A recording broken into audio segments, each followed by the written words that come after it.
Fala galera da Budô TV, Arnold aqui mais uma vez, trazendo mais um convidado e agora hoje com o mestre Nielsen Amaral, que vai falar com a gente sobre o Yunnan Kwan, a arte marcial a qual ele é fundador, vai falar um pouco também sobre a trajetória dele nas artes marciais, né? E a fundação do sistema dele, do que se trata exatamente. Eu sei que é uma arte marcial vietnamita, mas vamos deixar ele falar, tá?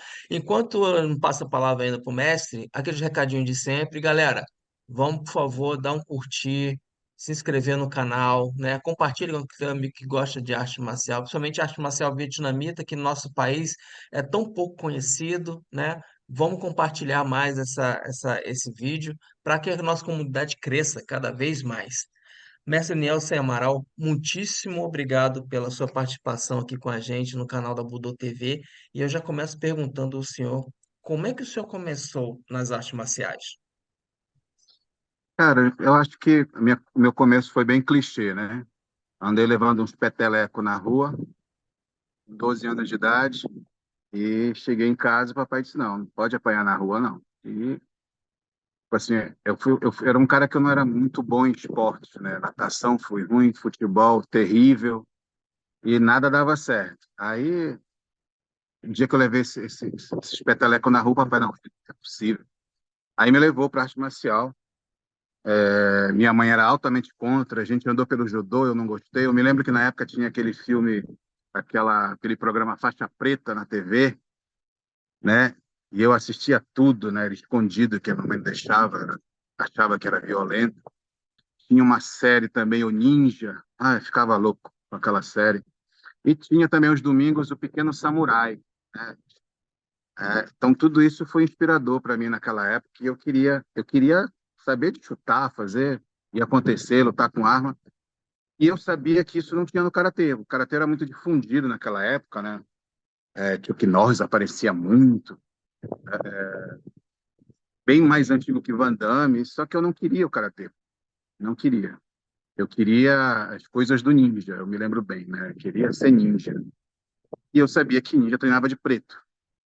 E aí juntou, disse, pai, não é, ele me levava em academia de karatê, eu de era branco, não, não é isso aqui. Judô com o grande mestre André, que foi o tradutor do judô aqui no estado, Amapá, infelizmente já faleceu ano passado. E eu não quis porque era branco. Aí ele me levou nessa academia que era a CAM, Clube de Artes Marciais, Academia Sérgio Pierre Balbio. E lá tinham dois uniformes, o branco e o preto. O branco era taekwondo e o preto era o Kung Fu vietnamita, né? Da escola do mestre Phan Xuan Tong, que era o Quan Ki Do. Eu digo, é esse aqui o preto. Então, na minha cabeça, eu achava que por ser preto era ninja. E aí a gente começou a treinar. E foi gostando, foi gostando. Foi dia 26 de dezembro de 88. Eu comecei com 12 anos. Minha primeira professora foi a Linete, me treinou durante um ano. Ela não era faixa preta, faltava, era quarto cap azul. Aliás, os meus primeiros professores, nos primeiros 2 anos de Aikido, eram todos quatro capes azuis. Então, tipo assim, como se fosse um faixa marrom, né? Só que é extremamente bom. No primeiro ano foi a Linete, me ensinou o básico, rolamento, chute, soco, as primeiras defesas. E ela me passou uma coisa que eu tenho até hoje, meu senso de disciplina, seriedade, né? Dentro da área de treino eu sou uma pessoa, fora eu já sou mais quieto. Então, engraçado, o militarismo, vamos dizer assim, da arte marcial que me passou foi ela, né? Sem nunca ter tido uma experiência militar. Mas ela foi a primeira aluna do Sérgio Balbio no Brasil, né? Então, primeira mulher a treinar pelo que eu entendo, pelo que eu conheço, foi a primeira mulher a treinar arte marcial vietnamita no Brasil, né? Talvez na América Latina. E ela era muito boa, muito rigorosa, muito disciplinadora. Isso eu trago comigo até hoje, né? E no decorrer dos anos, né, hoje ela treina comigo, inclusive, né? Mas eu vou chegar lá. E aí teve pessoas como o Joel, tinha uma turma que na época servia o Exército. Então, nesse primeiro ano, esses três aí que eu vou citar, eles estavam servindo o Exército e eu não conhecia. E aí, quando eles voltaram do Exército, era o Joel, o Ivani Pancrácio, que já é finado, e o Carlos também, que já é finado. Então, era mais o Joel e o Ivani que assumiram os treinos, e aí sim. E aí a gente começou, naquela época era toda a minha parte de combate eu devo a esse início, né? O Joel era excelente, era muito bom de combate. Eu não vi um cara para lutar como ele. O Ivani Pancrácio era um peso pesado, assim, tanto que o meu estilo é muito parecido com o dele, era peso pesado, mas muito ágil, muito de contra-ataque, extremamente eficiente nos golpes, né? O Joel, ele era uma explosão de chute, de soco, muito ágil, parecia um tigre lutando. Mas o Ivani não. Apesar de ser quieto, ele me lembrava muito uma serpente, apesar de ser pesado. Ele era muito preciso. Ele dava um, dois, três chutes no máximo e finalizava a luta. Cansei de ver finalizando a luta com um único golpe, né? Geralmente contra-golpe. E por ele ser um cara grande, de estrutura, era alto e pesado, exatamente como eu digo, tá aí, ó, é esse cara que eu tenho, né? Que ele conseguia neutralizar os caras velozes, como o Joel, né? Então era muito rápido. Então, o Ivani foi me diversificando, foi me ensinando distância, né? Contragolpe, precisão, e foram pessoas muito importantes. Nesse momento ele foi sua Até o momento, referência, né? nos primeiros 2 anos de treino, sim. Até, porque naquela época a gente não treinava com o mestre diretamente. Até que eu tive condições suficientes de treinar com o mestre da época, que era o mestre Sakai. Assim, ele era, na época, segundo dan de Aikido, e era um japonesinho, um rapaz baixinho, mas penso num cara, sabe? Tipo assim, eu pensava assim, se o Ivani teme esse cara, ele deve ser muito bom. E realmente, ele era muito bom. Hum. Então, eu tive dois grandes mestres na minha vida, né? Dentro da arte marcial vietnamita. O mestre Sakai, que me ensinou tudo que eu sei até hoje de combate, de técnica. Ele é um cara extremamente, tipo assim, gênio. Eu comparo o Sakai, deixa eu ver a quem eu posso te dizer. Imagina um John Jones, em termos assim de temperamento, um John Jones com 1,60 m de altura e magro.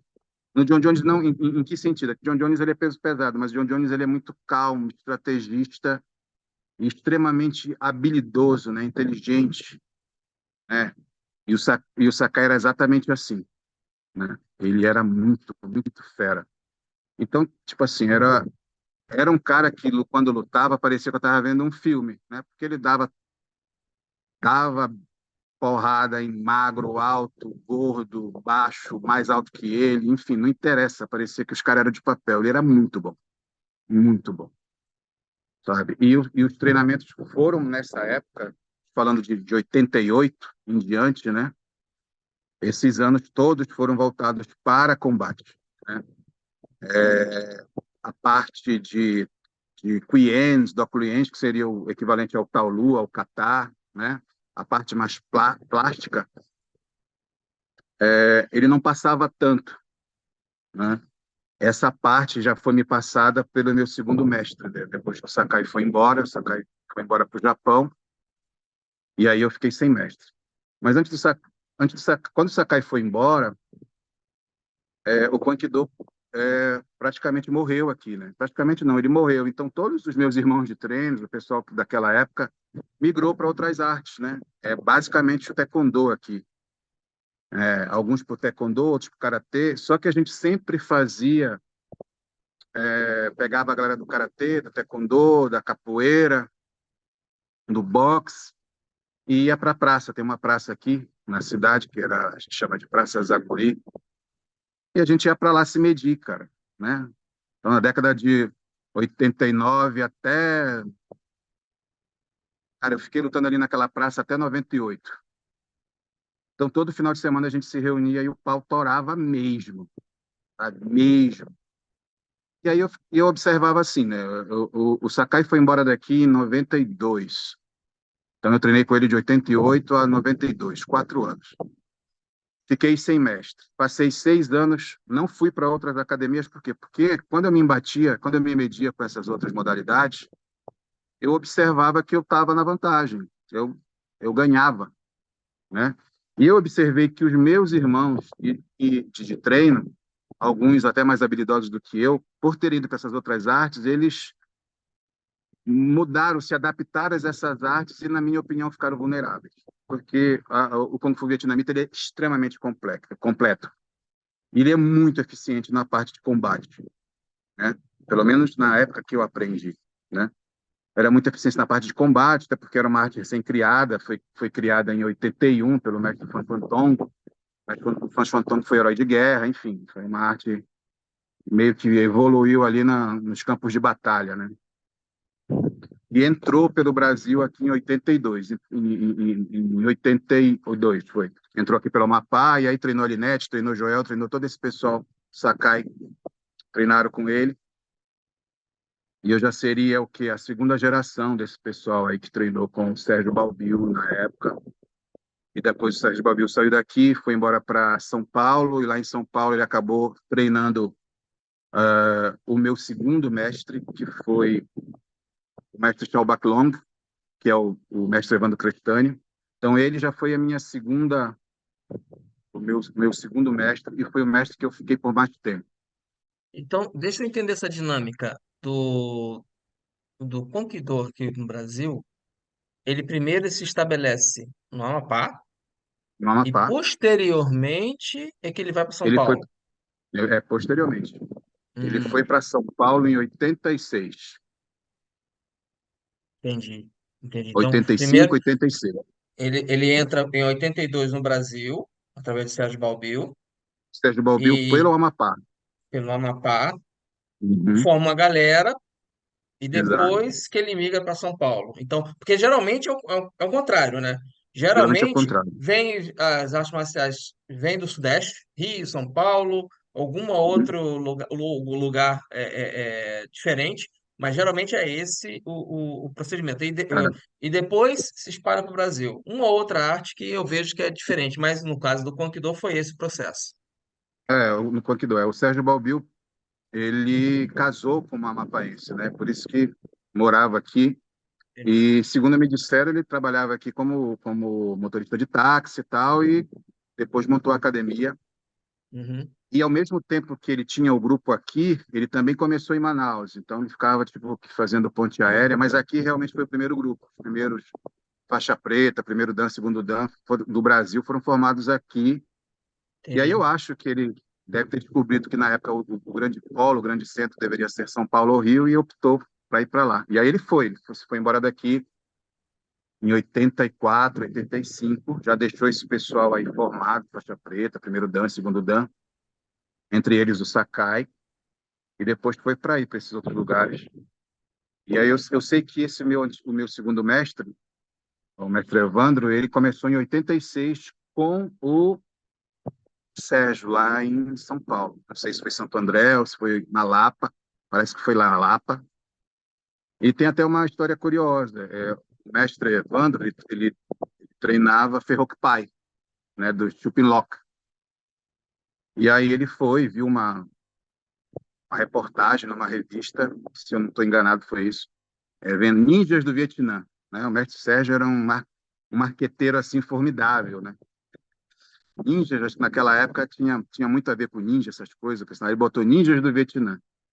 E aí o mestre Evandro foi ver, vou ver lá essa história, né? E foi fazer uma primeira aula com na época, o Sakai estava lá, né? Não sei se estava visitando o mestre, estava passando uma temporada, mas o Sakai, que era meu mestre, estava lá.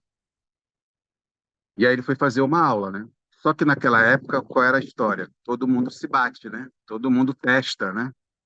E aí ele foi testar o Sakai e levou uma, levou uma dura lá. Se deu mal, foi derrotado e daquele dia em diante ele decidiu treinar o Aikido. E ele mesmo me contando foi essa história. E aí, pois é, voltando àquela parte anterior. Então eu passei 6 anos lutando na praça com o pessoal. Eu não tinha mestre, tudo que eu aprendi eu treinava sozinho, né? Em casa, no meu quintal, e ficava esperando o final de semana. Final de semana, no sábado, ia para lá e o pau comia. Eu ficava assim, cara, eu não vou entrar em outra escola se naquilo que eu mesmo sem mestre estou fazendo, eu estou me dando melhor. Então, aí daí eu comecei a ter um plano. Eu preciso ganhar dinheiro e procurar alguém. Eu não cheguei a conhecer o mestre Sérgio. Eu não cheguei a treinar com o mestre Sérgio, né? Eu entrei em 88, o mestre Sérgio foi embora daqui em 84 ou 85. E eu só sabia que ele era o manda-chuva no Brasil, né? E eu sabia que ele tinha ido embora para algum lugar, mas não, na época eu não sabia para onde, né? Então, eu ficava assim. Eu me lembro que na época na academia tinha um quadro da parede do mestre Tom, que é o fundador do Kwang-Do. E eu olhava aquele cara, ele estava armado de dois guons, que são espadas vietnamitas, né, numa praia, um vofuque azul. Vofuque é uma vestimenta tradicional vietnamita, lindo. Ele faz demonstrações com esse vofuque até hoje. E eu fiquei aí estava lá, Founder of Kwang-Do. E aí, nos finais de semana, sempre o dono da academia que a gente treinava, que era o Pedro Tavares, ele sempre colocava a fita de demonstração do Mestre Tong. O Mestre Tong fazendo demonstração da não vir para barrar. Ele cortando uma maçã de olho vendado na garganta de um cara com o cara deitado, abacaxi, quebrando 8, 9 placas de gelo, barras de gelo, só com esse movimento aqui. Eu digo, meu Deus, esse cara é fantástico. E aí, tipo assim, todo mundo na época era fã de Jean-Claude Van Damme, de Steven Seagal, e eu fiquei fascinado pelo Mestre Tom. Ele era o meu herói, ele era o cara que eu queria. E eu dizia, pô, eu preciso, eu sem mestre, né? Eu já sem mestre, eu disse, eu preciso fazer alguma coisa da minha vida que dê muito dinheiro para eu ir atrás desse cara. Ele é vietnamita, deve morar no Vietnã. E a minha vida toda foi pautada para isso. Eu comecei a pesquisar profissões, o meu interesse era história. Sempre gostei de história, né? Mas acabei seguindo para a advocacia, porque eu sabia que a advocacia dava muito dinheiro. E me formei advogado, mesmo sem ter vocação nenhuma. Fiquei 15 anos como advogado. Fui um bom advogado, um excelente criminalista, mas eu não tinha paixão, né? Eu sabia que aquilo precisava, dava dinheiro. A advocacia criminalista era uma advocacia que dava um dinheiro muito grande e quase que imediato, né? Você pisa numa delegacia aí, é 5, 10 mil no bolso, se você é bom. E eu fui para a advocacia, e quando eu comecei a advocacia, foi eu comecei a juntar dinheiro para ir atrás do Mestre Tong, no Vietnã. Esses eram os planos, né? Mas nesse meio tempo, quando foi em 99, eu voltando da faculdade de Direito, fui assistir o Jô Soares, quem eu vejo, o próprio Mestre François Tong sentado lá, sendo entrevistado pelo Jô Soares. E aí eu fiquei louco, né? Eu fiquei doido, telefonei para os irmãos de treinos, até um irmão meu de treino muito que já morava em Belém, liguei para ele, tu tá vendo? Não, eu tô vendo e tal. Foi aí que eu descobri que o Brasil tinha um representante que não era mais o Sérgio e que se chamava Evandro Crestanho. O jovem, na época, um jovem chamado Evandro Crestanho. Eu fiquei louco. Eu lembro que eu passei 30 dias ligando para a produção do Jô e da Globo, todos os dias, implorando pelo telefone do mestre Evandro e do mestre Tong, né? Só que eles tinham a política de não dar para ninguém. Cara, eu fiz de tudo. Mudar. Mudei a voz, botei minha irmã para falar, inventava, mas não dava. Porque, tipo assim, São Paulo é um mundo, né? Onde é que eu vou achar esse cara na maior cidade, na quarta maior cidade do mundo? Não tem como, precisava e a Globo não deu. E aí esse meu irmão de Belém do Pará, esse meu irmão de Arma de Belém do Pará, ele disse, me telefonou, cara, eu tenho uma surpresa para ti, vai chegar no correio aí. Pus no correio agora. Botei pro Sedex. Aí no outro dia chegou em casa. Caiu a câmera aqui. Melhorou? Ok. Aí no Pode outro ir, dia pode ir. chegou em casa, hein? Chegou em casa a encomenda. Quando eu li era uma fita, estamos falando de 99, né? Uma fita VHS da Dragon Video. A Dragon Video era uma empresa de vídeo que ela fez várias fitas, ela imortalizou vários grandes mestres, Liu Enkai, Léo Yamamura, o Sensei Severino Salles, é uma galera muito boa, sabe? Foi imortalizada. E tava lá Quanquido e quem? O jovem Evandro Crestani na capa, com o Wagner, não, com o Rodney Morita, e eu pirei. E aí peguei a capa, assisti, fiquei louco, né? Já gostava. Mas o que eu vi naquela filmagem lá era um Quanquido que eu não conhecia, né? Cara, eu não conheço isso aqui. Eu reconheci uma técnica, um Taolu. O resto eu não conhecia. Eu disse, nossa, isso aqui é melhor do que eu imaginava. E aí peguei e telefonei pro telefone que estava lá no final do vídeo e tal. E eu, oi, ali é da Dragon Video? Aí a pessoa no telefone cara, é o seguinte, eu sou o Niel, eu sou aqui de Macapá, no Amapá, eu treino com Aikido, papapá. E eu queria o telefone desse mestre Evandro, que eu queria conversar com ele. Aí o cara, mas você está falando com o mestre Evandro, é ele. Eu disse, mas Dragon Video, não, eu sou o dono da Dragon Video. Eu digo, ah, tá. Aí foi aí que começou a nossa história. Eu conversei com ele me perguntou quem era o grupo que estava em Macapá, eu falei que não tinha mestre, que estava sozinho, mas que toda a galera estava treinando outro estilo, mas por que não tinha Punk Do? Ele falou, olha, faz o seguinte, conversa com o teu professor aí, o Joel, diz para ele vir aqui, eu atualizo ele e ele vai para aí, vai atualizar. O mestre Evandro, na época, ele prezava muito pela hierarquia, né? Pelo, pela questão do mais antigo. E aí eu conversei com o Joel, Joel, tu vai, eu vou, tu vai, não sei o quê, se organizou, vai. Aí não foi. Aí o Joel não foi. Digo, "Ai, cara. Aí eu digo, Joel, tu não foi? Não, não deu para ir, não sei o quê, não sei o quê. Tu vai no outro mês? Vou. Ele não foi. Aí eu cheguei com a minha mãe, na época eu era universitário, não trabalhava ainda. Mãe, assim, assim, assim, já me patrocina? Ela, vai. Mas tu foste convidado? Eu disse, não. Ela disse, olha, é o seguinte, não pode ser, não pode ser dado assim o negócio. Eu te patrocino hotel, patrocino o custo que for lá quanto esse semestre for te cobrar, mas a passagem tu tem que se virar. Aí eu, puta, mas eu não trabalho, não faço nada, como é que eu vou fazer? Fiquei desesperado. Fui correr atrás de patrocínio, né? Lá e tal, não sei o quê, mas a que entidade você é federado? Aqui não sei o quê. Não, não tem nada, é meu sonho. Eu sei que quando eu estava quase desistindo, cara, eu parei numa banca de revista, eu nunca vou esquecer desse dia. Tava lá para fazer assinatura por um ano daquela revista Manchete. Quem fizesse assinatura da revista Manchete por um ano ganhava um voucher com uma viagem pela Transbrasil de avião para qualquer lugar do Brasil. E a assinatura era caríssima. E aí, cara, eu preciso conseguir essa assinatura. E aí eu consegui enrolar o papai lá, ele fez a assinatura da Manchete, o papai sempre gostou muito de ler, e eu vendi o peixe. Ele comprou por um ano e eu consegui o voucher. Aí eu consegui o voucher, liguei para Três Brasil, consegui a passagem, e a mamãe realmente bancou o resto, bancou hotel, bancou o que o mestre cobrou, e eu fui para lá. Quando eu cheguei lá, ele mandou me buscar no aeroporto. Primeiro que eu disse, ó, oh, tô chegando aí. Quem é? Mestre, é o Nielsen, eu tô avisando que o Joel tá chegando lá. Tá chegando aí em São Paulo, tal dia, tal hora. Tá, vou mandar alguém buscar ele no aeroporto. Não disse que era eu que ia, fui eu que fui. E na época ele mandou buscar. Chegou lá, tinha um aluno dele uniformizado, era até o Léo Otero, que é segundo Dan hoje. Um abraço, Léo, se você ver esse vídeo aí. Saudade de você, meu irmão. E ele foi me buscar e a gente veio conversando. E a gente foi lá direto para a Academia do Mestre em Santo André, bem no centro de Santo André. E cheguei lá, não demorou muito, ele chegou, ele tudo, me abraçou, tudo bom? Deu um abraço.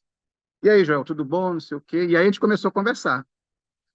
Conversei, levei todas as minhas documentações, né, meus certificados de graduação, faixa, não sei o quê. Ele olhou. Aí ele disse, me mostra o que tu sabes fazer. Aí, faz tal coisa. Disse, mestre, não conheço. Faz tal coisa. Mestre, não conheço. Faz tal coisa. Eu disse, ah, tá, isso eu sei. Aí fez, ele disse, Aí ele disse, olha, cara, o que tu sabes é muito básico ainda, pelo menos no de forma. Eu disse, mestre, com quem eu treinei, que é o mestre Sakai, aí ele já abriu um olho, assim, né? Olhão. Ele focava mais em combate e defesa pessoal.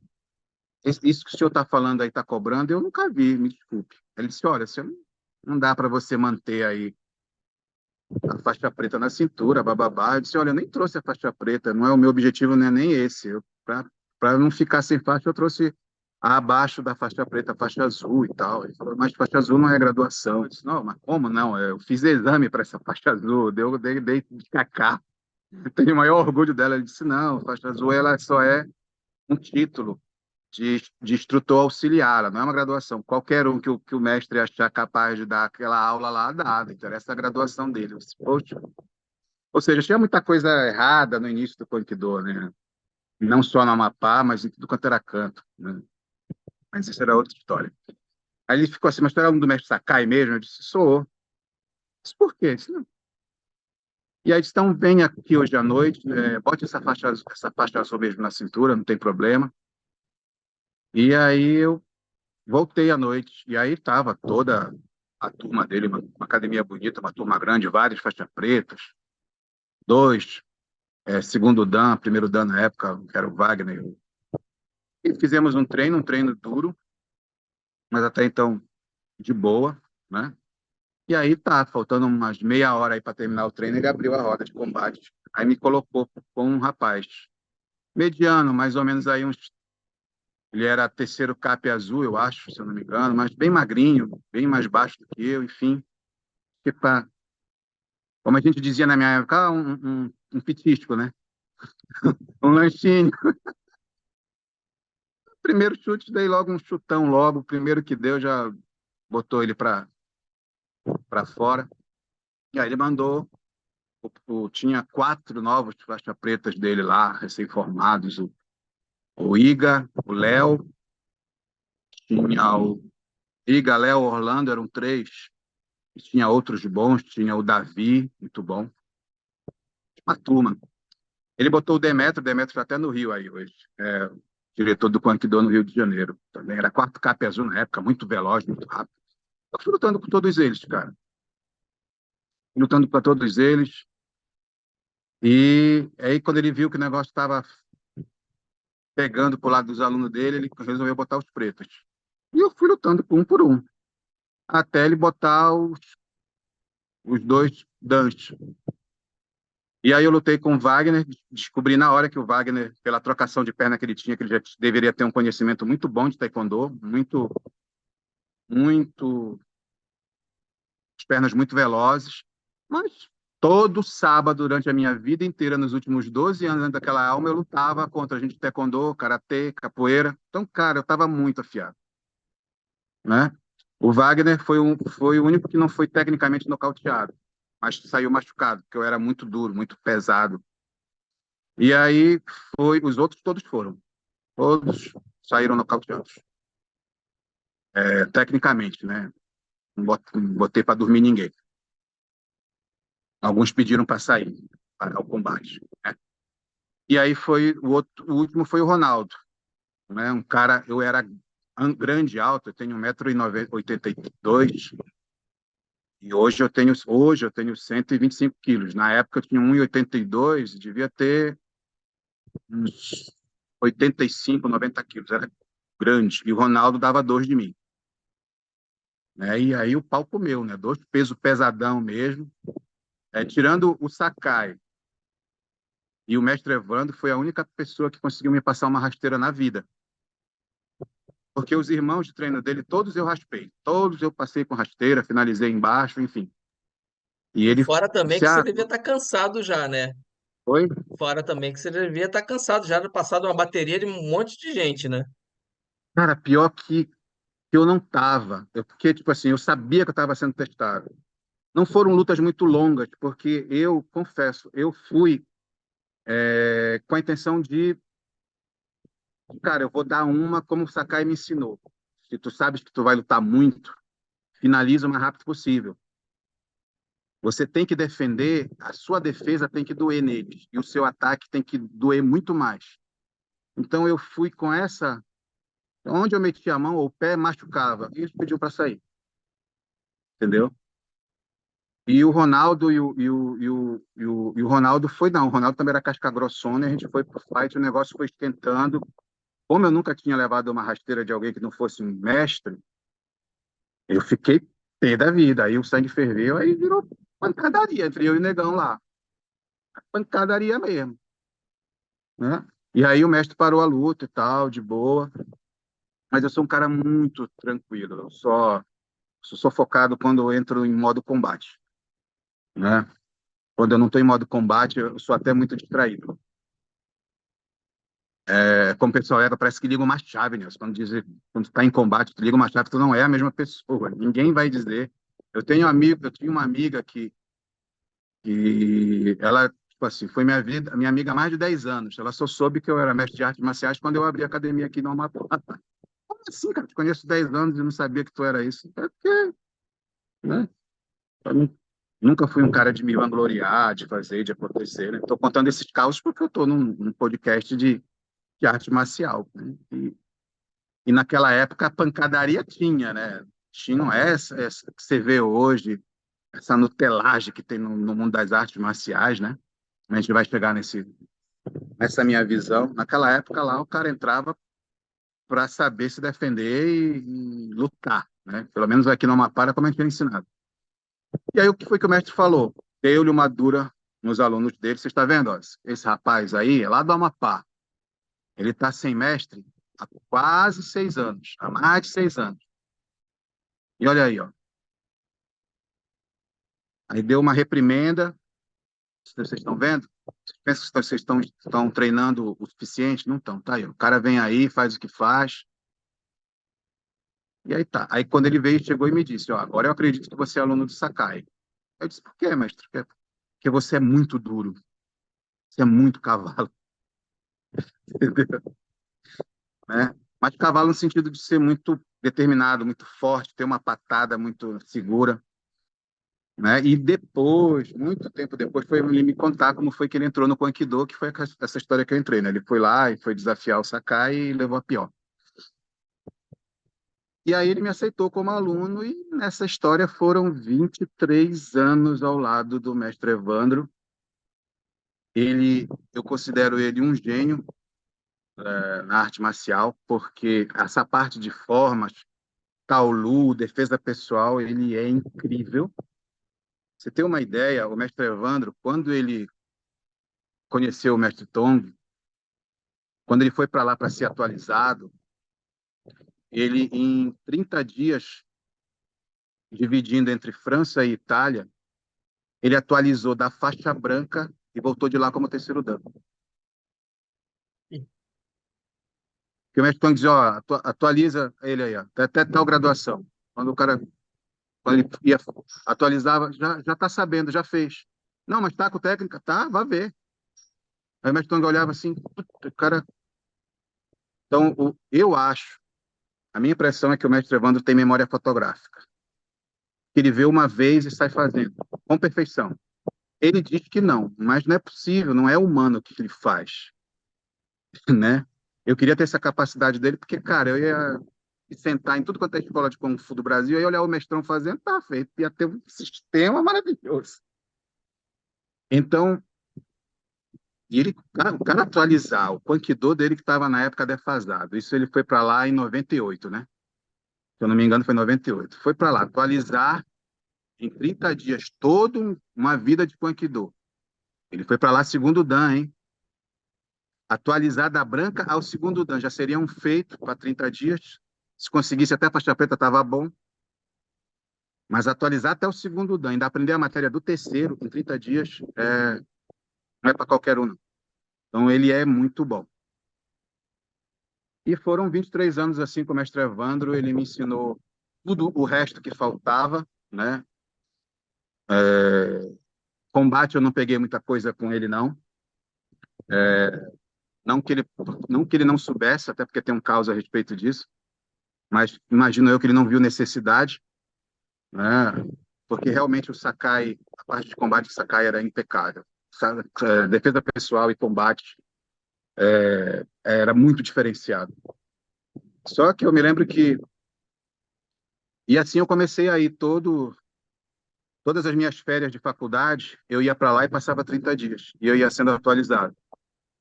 Até o momento em que eu cheguei a me mudar para São Paulo, né? Arranjei logo um cursinho para fazer, para tentar virar juiz. Nem queria virar juiz, só queria uma desculpa para ir para São Paulo com os meus pais patrocinando, né? Para poder treinar o Punk 2. Pai, eu vou virar juiz. Preciso. O melhor cursinho está em São Paulo. Tá lá em São Paulo. Então vai para lá. Assim, o meu pai, ele foi um cara que ele nunca me deu um dinheiro para uma Coca-Cola, mas ele montou todas as bibliotecas que eu quis durante o curso de direito, qualquer coisa relacionada a estudo, ele fazia questão de bancar, né? Mas jamais me deu dinheiro para uma Coca-Cola para eu me divertir com os amigos ou dinheiro de um cinema para uma namorada. Essa parte era Dona Valde. Meus pais não queriam que eu trabalhasse. Eles estudavam e trabalhavam e achavam que isso era ruim. Então, todos os filhos deles só estudaram, né? Então, eu sou advogado, a minha irmã é veterinária, o meu outro irmão é engenheiro de redes, e assim foi. Nunca ninguém trabalhou antes de se formar. Eu mudei para São Paulo para estudar para fazer o curso para juiz, mas isso não era realmente verdade. Eu queria mais lá para estar treinando com o meu mestre, né? E foi o que aconteceu. Foram longos treinamentos que eu sei que a gente começou, eu comecei com ele em 99, e aí antes de eu ir morar para São Paulo, eu ia todo semestre para lá, né? Até eu conseguir me mudar para lá. Resumindo, o mestre foi muito sábio. Ele não aceitou a minha faixa preta, mas também não me rebaixou, não me jogou lá para faixa branca, né? Uhum. Em virtude, creio eu, da minha habilidade de combate. Também não dava para me colocar como faixa branca. Então ele segurou e foi me ensinando é, gradativamente, paulatinamente, porque eu acho que na execução de tal luz e outras coisas eu era um branca, né? Então ele teve esse carinho, teve esse cuidado, né? Isso foi muito bom porque não me deixou aleijado, né? Ele só fez complementar uma parte que me faltava dentro da arte marcial, porque de combate ele nunca alterou nada, né? E nunca me ensinou em termos de combate nada do que eu já não soubesse, né? Então ele foi muito sábio, eu agradeço muito ele a isso. E ele completou realmente meu treinamento. O Aikido, ele é muito, tem muita matéria, é muito extenso o currículo, né? E isso é muito bacana, isso é muito bom, é uma arte muito profunda, com muito conhecimento. Então, ele levou 4 anos, ou seja, eu passei 4 anos nessa faixa azul, foi o tempo que ele completou todo o programa técnico comigo, e aí foi que ele marcou realmente o meu segundo exame para faixa preta, que na verdade eu considero o primeiro.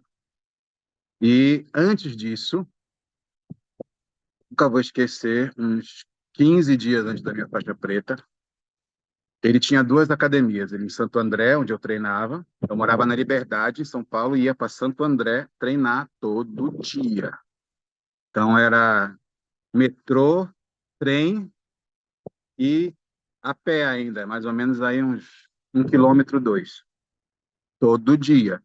E tem neguinho hoje que reclama de ir na academia dele, que é ali no canto do bairro, ou 10 minutos de caminhada, né?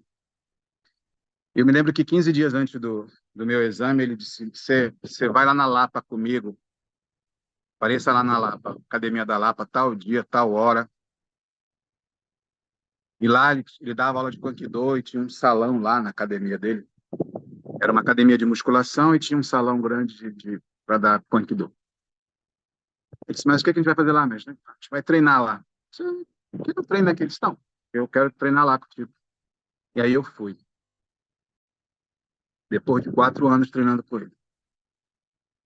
Aí disse, vamos fazer um combate. Aí eu digo, opa, agora sim. E o mestre Evandro, ele é um cara, quando eu conheci, bem mais baixo do que eu, né? Ele não é baixo, mas eu tenho 1,82 m. Ele deve ter 1,70 m, eu acho. 72. Só que é magro, né?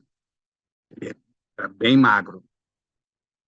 E eu fiquei assim, será que ele é bom mesmo? Que eu só sabia das lendas, né?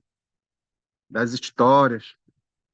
Mas eu também fiquei assim, não. Se ele for a metade que o Sakai é, eu tô em problema, né? Tô com problema, porque o Sakai era menor que ele.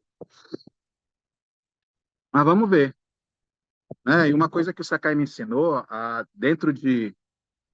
ele disse, Nelson, dentro de um combate não existe faixa, existe o mais habilidoso.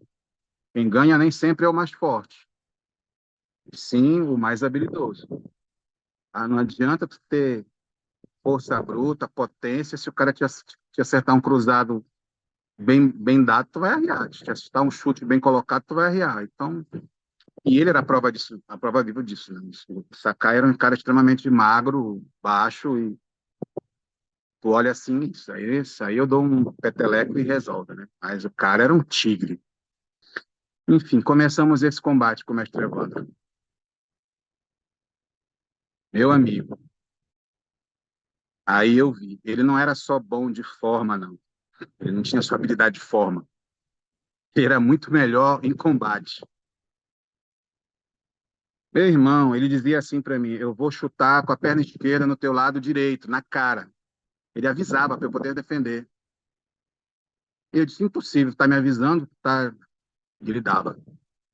Então, tipo assim, foram minutos intermináveis de verdadeira humilhação. Peguei-lhe um cacete, meu amigo. Não foi um cacete, porque ele não me tirou sangue, ele não me machucou. Ele só fez valer o porquê que ele era o mestre, sabe?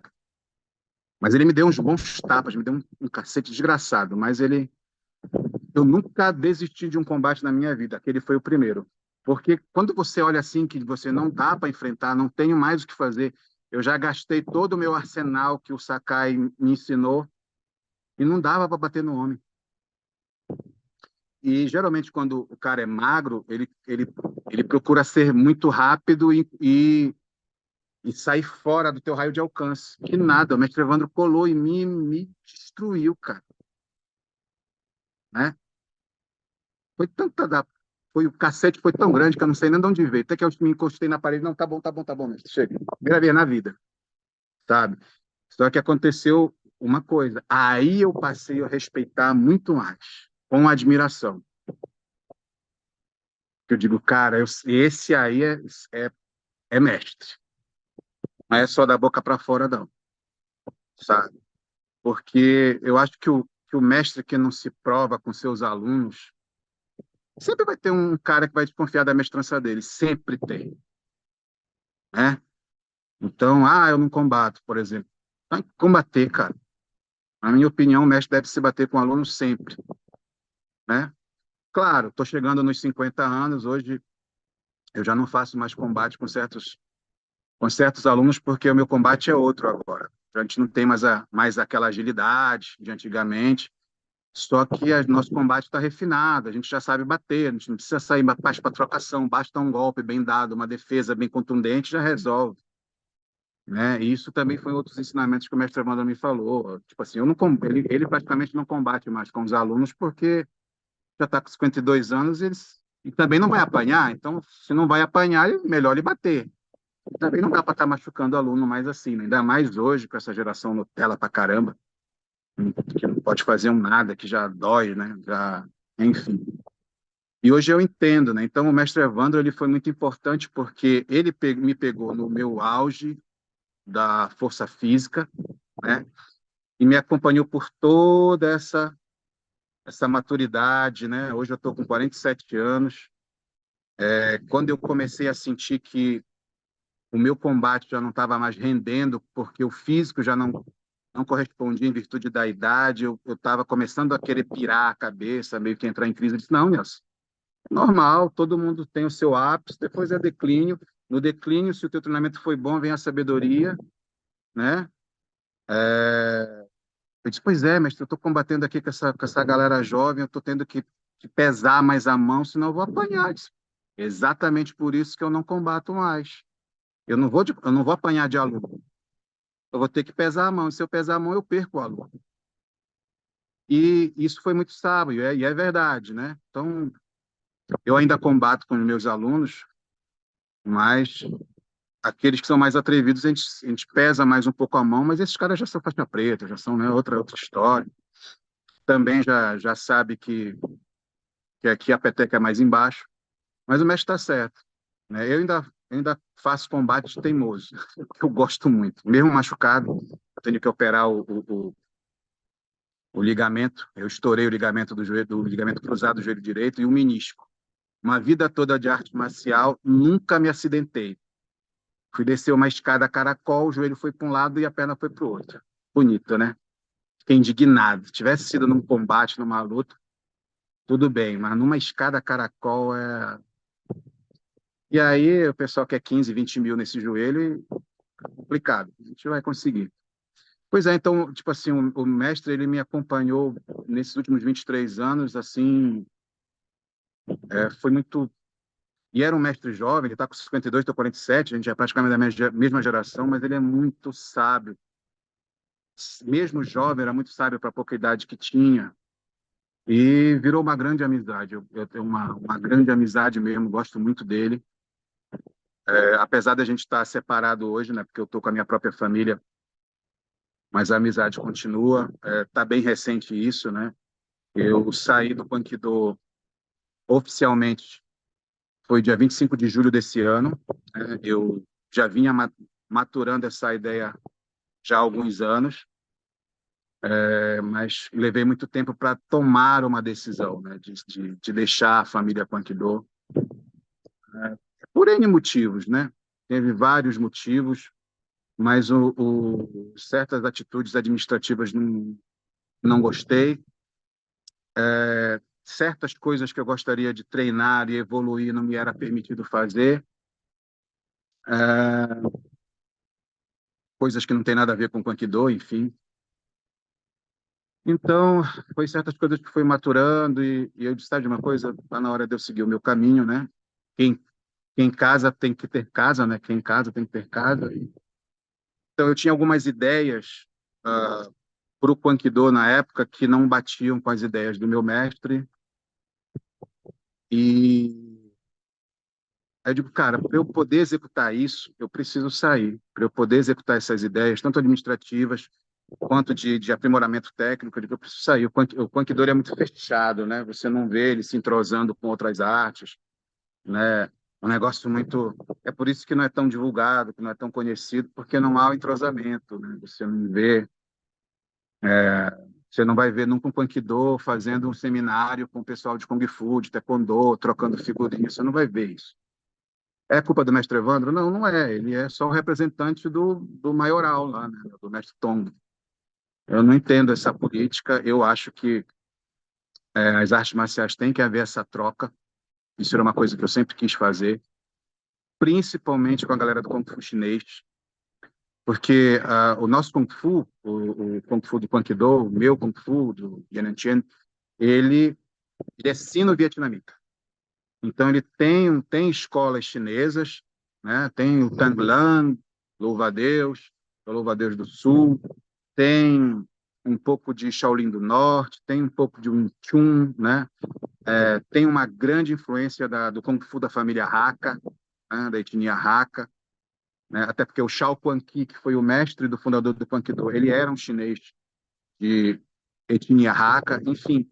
Então, eu sempre quis me juntar com o pessoal do Kung Fu para explorar essas similaridades, para descobrir, cara, isso aqui vocês treinam também, isso aqui não. Olha, a interpretação desse Taolu é assim, assado. O Taolu para nós se chama Quien, né? E eu gostaria de investigar, de testar, de fazer a comparação, de abrir. E no Aikido não me era possível. Mesmo na época, eu sendo o representante do estado do Amapá, eu reestruturei o Aikido. Em 2009, eu voltei para o Amapá. O Aikido já estava inexistente desde a minha época, reestruturei. Hoje, todos os formados, todos os pretas, segundo Dan, toda essa galera que é formada em Aikido do Amapá, todos foram meus alunos. Todos. Né? Hoje tem 2 clubes de Aikido no Amapá que não me seguiram, que não seguiram a minha escola. Os 2 são meus alunos, os 2 eu formei faixa preta. Hoje são DANs também. Então, dando continuidade, são excelentes alunos, né? E da mesma forma que meu mestre me deixou livre para sair, eu deixei os meus alunos livres para me seguir quem quisesse, né? E tá comigo quem quer. Quem não quer, faça seu próprio caminho, né? Desejo sorte a todos eles, porque tem excelentes mãos no meu estado, né? Foi um trabalho que eu fiz ao longo de 14 anos, formei faixa pretas muito bons, muito fortes. Deixei um bom legado. Tenho alunos meus que estão representando o Punkidô em outros estados. Então, eu deixei um legado muito legal. E me orgulho muito disso e entendi a razão dos que não me seguiram, o porquê, né? Respeito a vida que segue, né? Só espero o respeito. Uma vez mestre, sempre mestre, né? Desejo que eles tenham sucesso, né? Mas, graças a Deus, 90% dos meus faixa pretas me seguiram, né? Toda a minha academia aqui, local, me seguiu. Alguns professores que eu formei aí fora me seguiram, né? Também. Santa Catarina, Minas Gerais nem era meu aluno e hoje está me seguindo. Temos outros estados aí conversando para fazer, para treinar o Yanquan. Estamos seguindo a vida, graças a Deus. Saí numa boa, foi uma decisão pensada. E quando foi no dia 25, eu conversei com o meu mestre, expliquei a situação. Ele pediu para me repensar, me deu um prazo de 24 horas para repensar. Eu comigo, né? Não preciso de prazo, já está decidido. Mas em respeito a ele, aguardei mais 24 horas. No outro dia eu disse: mestre, não, quero seguir meu caminho. Muito obrigado por tudo. E aí ele comunicou ao fundador, o mestre François Anton, que é uma história à parte da minha vida. Então, o mestre Tom, ele, como eu te falei, ele por muitos anos na minha vida, até 2002, ele foi só um quadro na minha parede. Em 2002, em 98, 99, ele fez o programa do Jô, mas eu não era ainda aluno do mestre Evandro, então eu não vi pessoalmente. Aí, em 2002, ele veio para o Seminário do Brasil, aí eu conheci. Aí, cara, foi a grande emoção da minha vida, né? Eu, assim, o meu ídolo, treinar, e fiquei... Tanto que quando o mestre, esse aqui é o Nelson do Amapá que eu lhe falei e tal, eu fiquei mudo, não consegui verbalizar, né? É meu ídolo na frente. E de 2002 para cá, cara, foram anos de treinamento. Eu tive em várias oportunidades treinamento com o mestre Tong na França.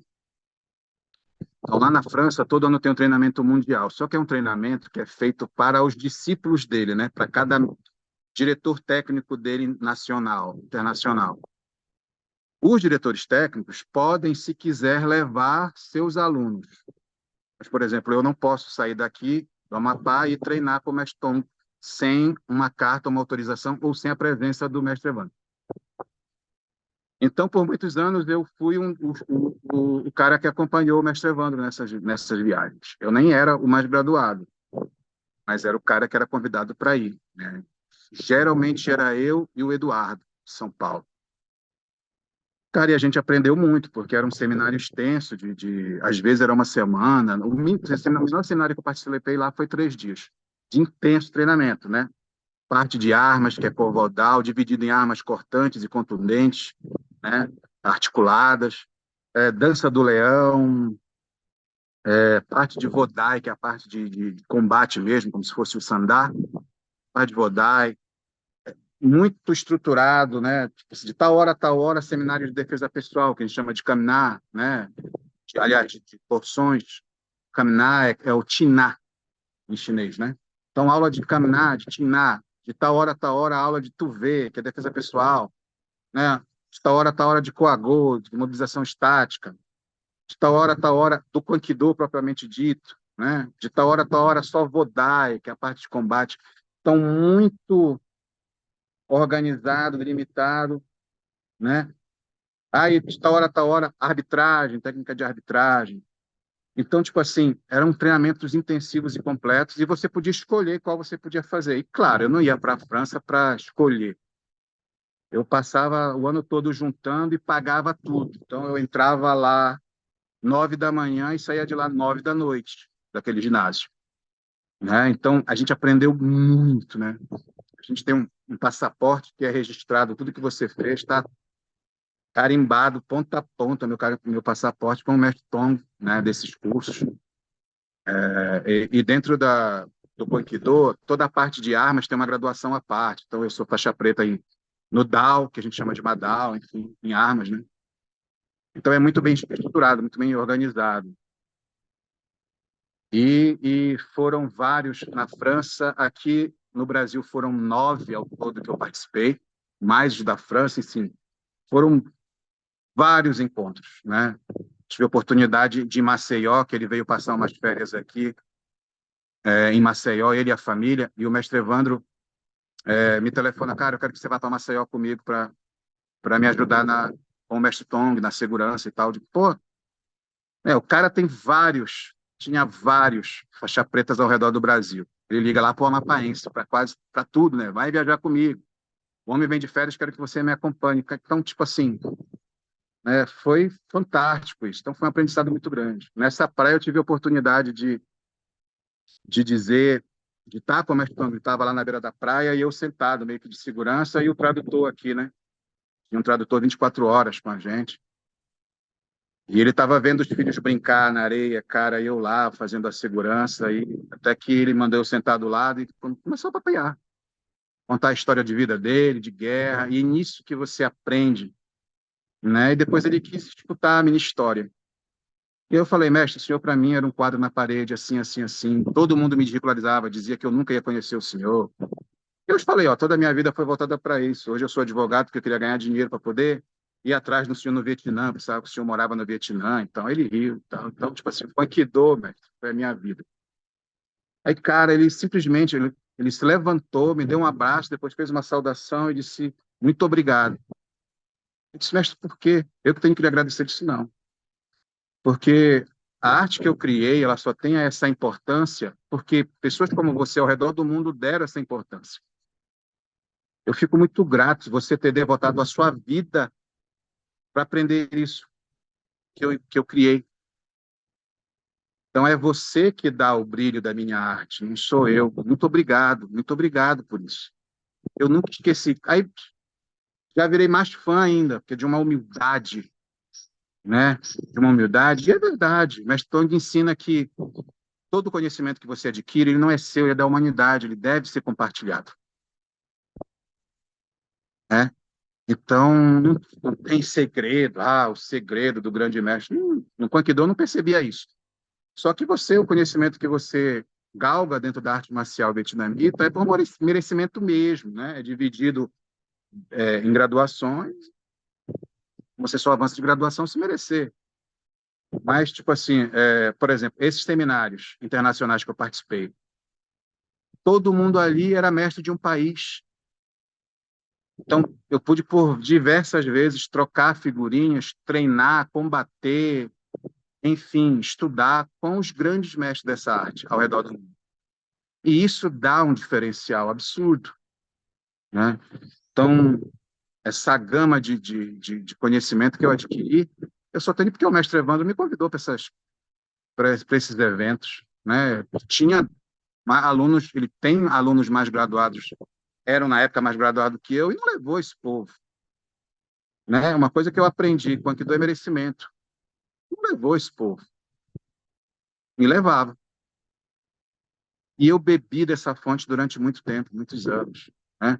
Então, ao ponto do... Olha a honra. Quem sou eu na fila do pão, perto de um François Anton? Quando chegava no Brasil, mestre Evandro levava no aeroporto para buscar, ele perguntava, o pessoal chegou, como é que tá? O Nelson está aí? Pô, o cara sabe o meu nome, sabe que no Brasil tem um cara lá no meio da floresta amazônica que é dedicado ao Pompidou, dedicou a vida e, puta, meu, você ser lembrado assim pelo fundador, um cara do nível do Mestre Tong é muito bom. Então, e eu devo isso ao meu mestre, porque toda a imagem que o Mestre Tong tem de mim não foi construída por mim, mas pelo meu mestre. O Nelson é um cara bom, um cara legal, meio empolgado, a gente está podando ele aqui, poda ele ali, né? Mas é um cara de confiança e tal. Isso é muito bacana, cara. Porque senão o Mestre Tong não teria se aproximado, vamos dizer assim, né? Mas eu sempre mantive a linha respeitosa, sempre, né? De vez em quando eu dava uma exagerada, o mestre menos, né? Menos, Batista menos, né? Mas é assim, porque não era uma relação só de discípulo e mestre, era uma relação de fã. Eu sou muito fã do Mestre Tong.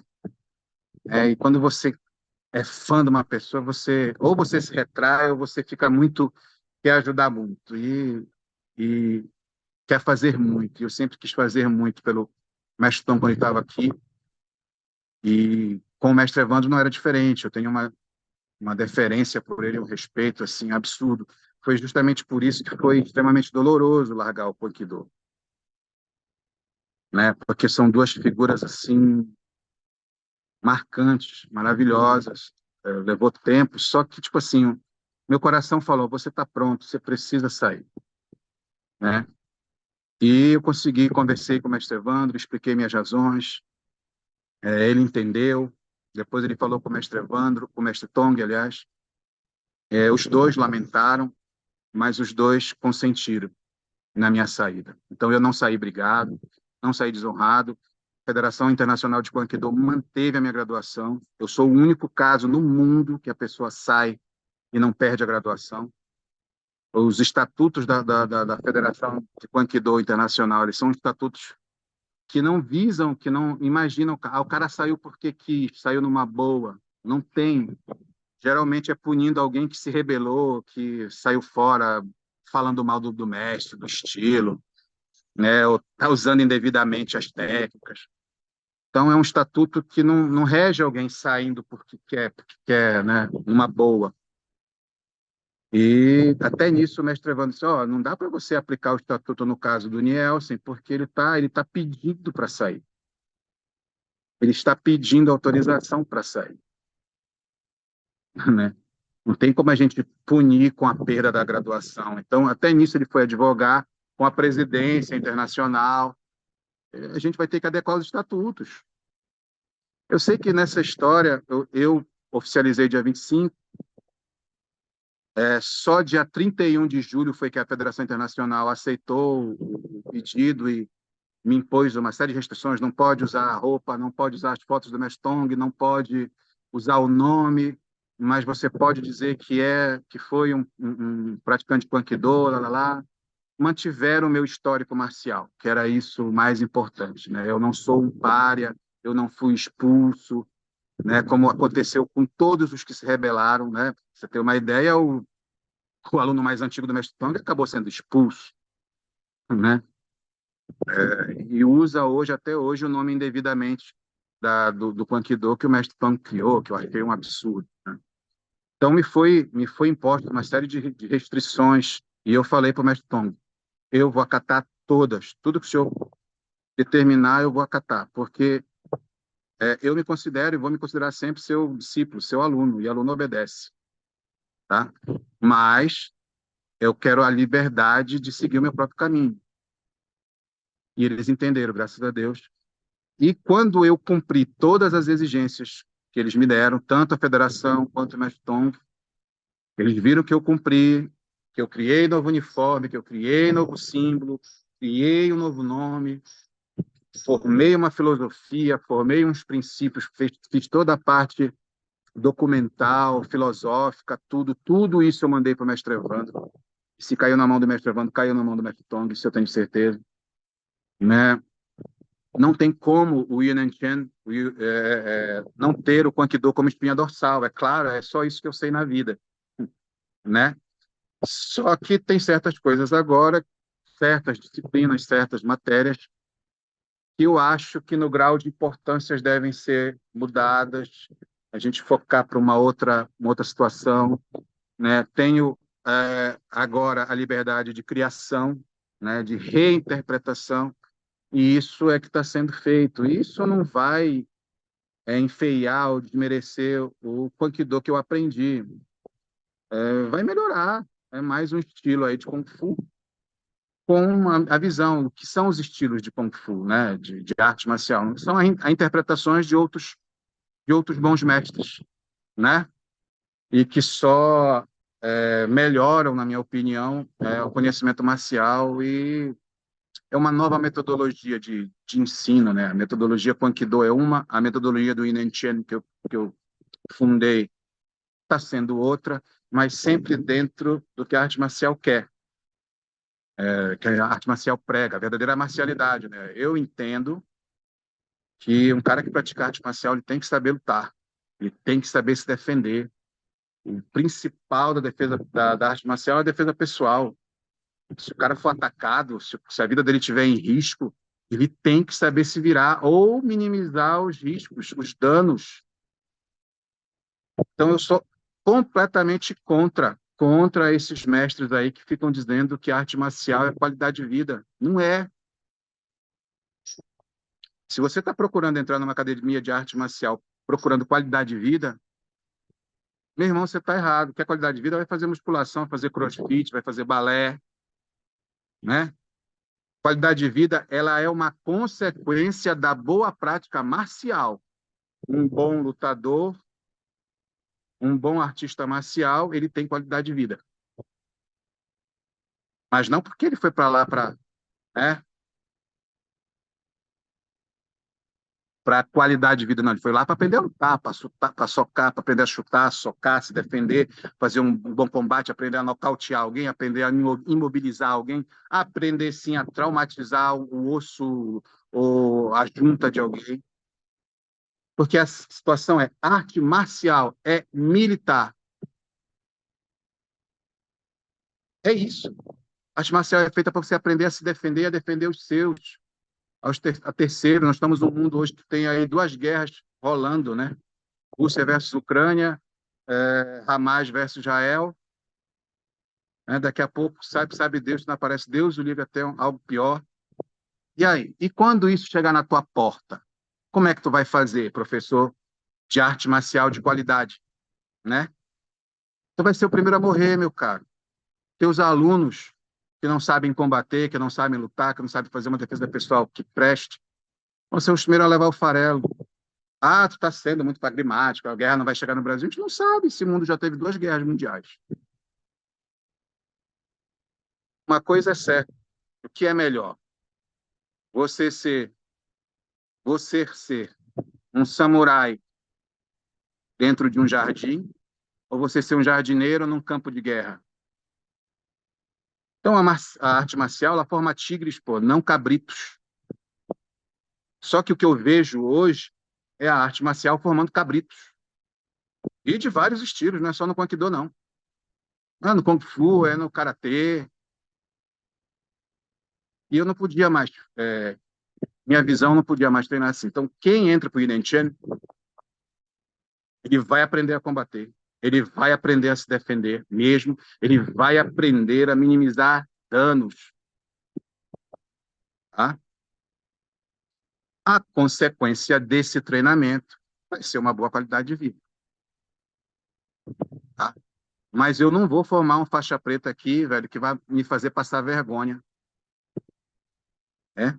Faixa pretas aí questionáveis que eu já vi aí, que pelo amor de Deus, isso aí bota um faixa preta. Esse aí é um primeiro dan, isso aí é um segundo, eu não boto nem esse, eu boto isso. Isso aí é um segundo dan, pelo amor de Deus. Tá. Então, eu não compactuo com isso. Ah, porque o treinamento é muito pesado, o treinamento não pode ser como antigamente, porque não tem público para isso. Não tem público para isso porque você não mostra. Meu treinamento é pesado, por que que minha academia está lotando? Né? O treinamento está sendo como o de antigamente, como eu fui treinado. E o pessoal está gostando, está lotando, entendeu? Então, não tem como o pessoal. E arte marcial é para selecionar mesmo. Ah, mas eu vivo da arte marcial. Eu também vivo. Eu vivo de arte marcial tem 6 anos. Né? Estou há 35 praticando, mas tem 6 anos que eu vivo exclusivamente da arte marcial. Se você botar na sua cabeça, se você, ó, ali o pessoal já sabe, ó, ali com o mestre Nielsen é diferenciado o negócio. Lá o negócio é diferenciado. Lá é duro o negócio. Então o pessoal já vem para cá sabendo que não vai ser aquele treininho, né? Aquele treininho light.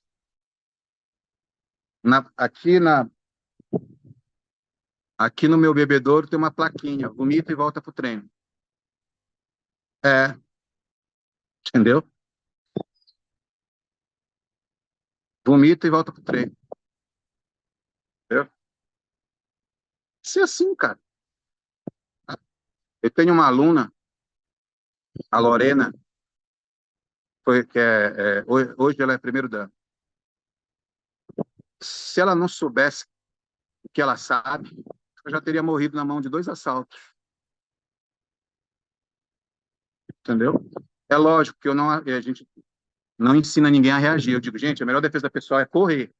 Agora, se tu não puderes correr e o cara vier para te matar, ou é tu ou é ele. E tu tem que saber alguma coisa, filho. Você tem que saber alguma coisa, né? Eu já tive alunos aí também que conseguiu se livrar até de atropelamento porque conseguiu fazer um rolamento, né? E aí minimizou os danos. Se o carro tivesse pego ele realmente de frente, ele não tivesse lado e tentado fazer o mortal como fez, o rolamento, né? Então, e esse pessoal aqui treina no tatame, treina no duro, treina no tatame, treina no duro, porque o asfalto ele não é macio, né? Então, tipo assim, eu acho que dentro da arte marcial, se o mestre realmente quiser, né, ele vai sim. Ah, não dá para treinar mais ninguém duro, dá sim, dá sim. Eu acho que é você que não quer ter trabalho, porque depois que você faz a sua forma, olha, aquela academia dura lá, só o cara já aparece sabendo que aqui o treino é diferenciado. Então ele já sabe que aqui, ó, que ali o pessoal é duro, ali o pessoal treina com mais força, pegada ali o negócio. Tem gente que vem que não volta mais. Não tem problema. Quando eu comecei a pensar em deixar o Aikido, eu fiquei assim, cara, eu vou deixar o Aikido, mas vou fazer o quê se eu só sei ensinar Aikido? E lógico que eu não vou me apropriar de nome, de nada, né? Eu preciso criar alguma coisa, mas eu preciso respaldar. Então, a minha mente de advogado já penso logo, eu preciso respaldar, preciso legalizar isso aí, para não ser chamado de picareta, né? Porque você olha assim, ah, o cara não tem federação, não tem nada, é mais um picareta, nunca ouvi falar desse novo estilo, enfim. E eu também não queria ficar dizendo, não, mas tenho 35 anos de Aikido, porque Aikido, né, já previa eu que eu não ia poder usar o nome, nem queria. É, e aí eu me lembrei que há uns 15 anos atrás, mais ou menos, ou mais, o Aikido foi reconhecido pelo Estado do Vietnã como arte marcial tradicional vietnamita. E foi uma grande festa. E aí eu digo, cara, eu vou procurar na internet esse órgão que regulamenta e tal, e fui fuçar e pesquisei, e aí eu encontrei a World Federation Vietnam, de Artes Marciais, como é?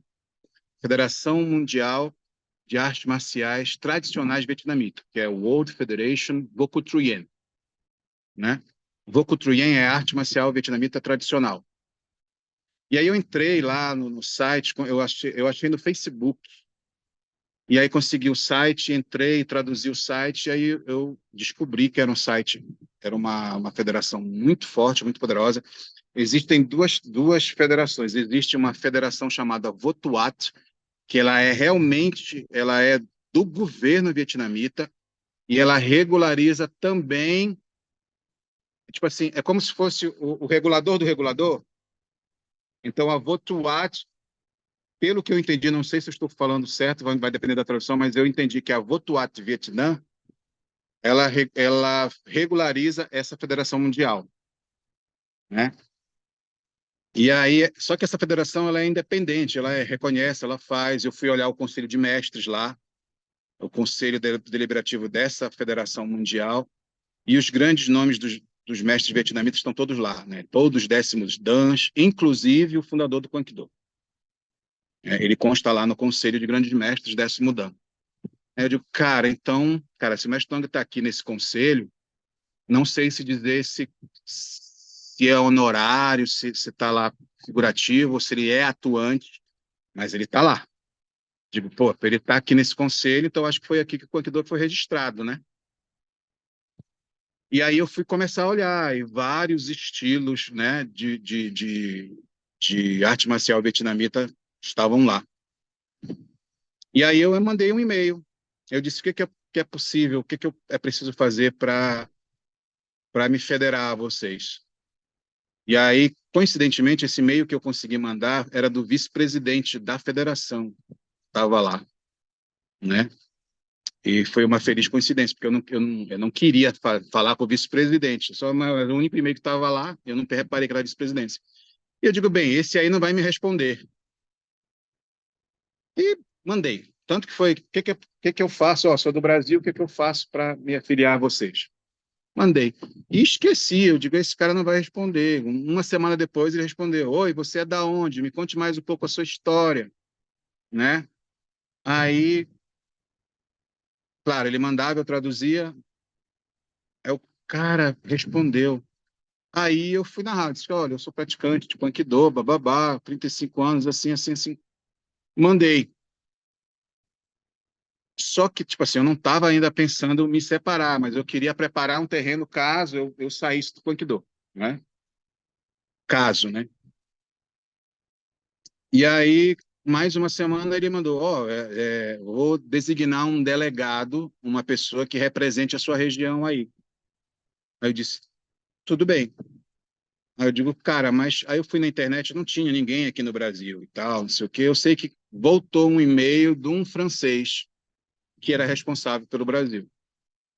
E, graças a Deus, esse francês fala português. Isso que eu estou dizendo que é coisa de Deus. Aí deu certo, a gente começou a conversar e ele começou a me explicar sobre a federação e tal. E ele virou, na verdade, o meu grande advogado nessa federação. Eu contei a minha história, mandei toda a minha documentação atualizada, né? Então, o meu passaporte, né, recheado de carimbos do Mestre Tong, do Mestre Evandro, eu acho que isso pesou bastante. O Mestre Tong é super renomado no mundo inteiro, como um dos grandes mestres vivos. O Mestre Tong hoje a nível, no mundo das artes marciais,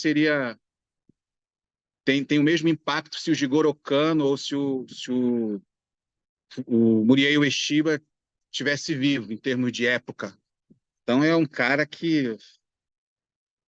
Então, mandei essa documentação toda para lá e tal, não sei o quê, e aí esse delegado ficava tratando comigo. Ele disse, ó, é o seguinte, a gente vai mandar, você foi aprovado, nós vamos mandar o documento para você filiar à sua escola. Eu não tinha nem nome, não tinha nem nada, não tinha pensado nada disso.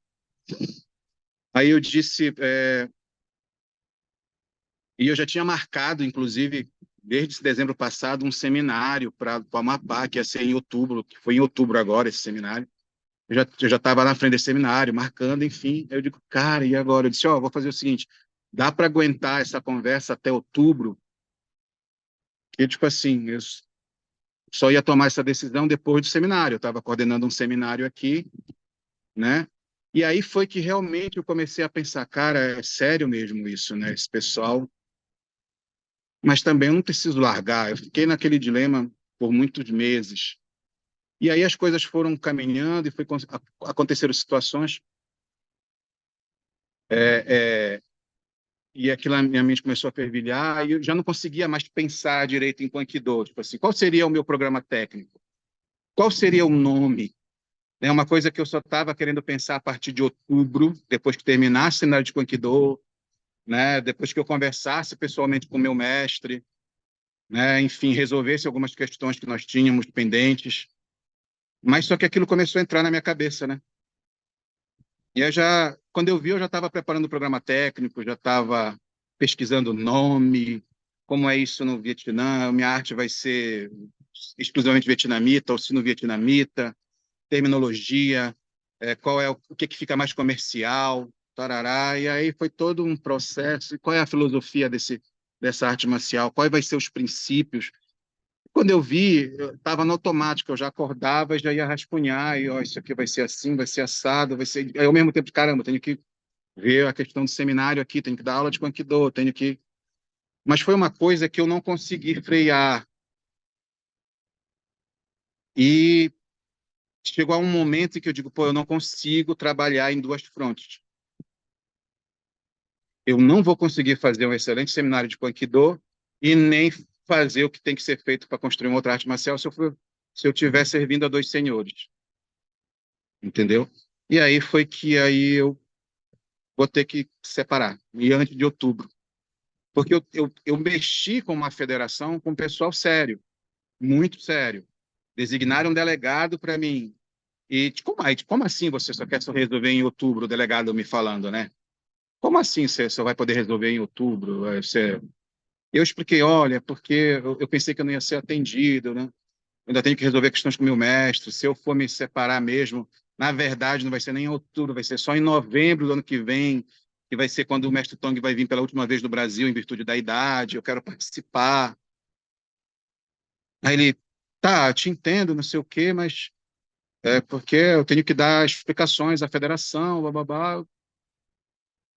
E aquilo foi tomando, e a ideia foi tomando corpo realmente de verdade, e até o momento em que aí eu fui somar prós e contras, né?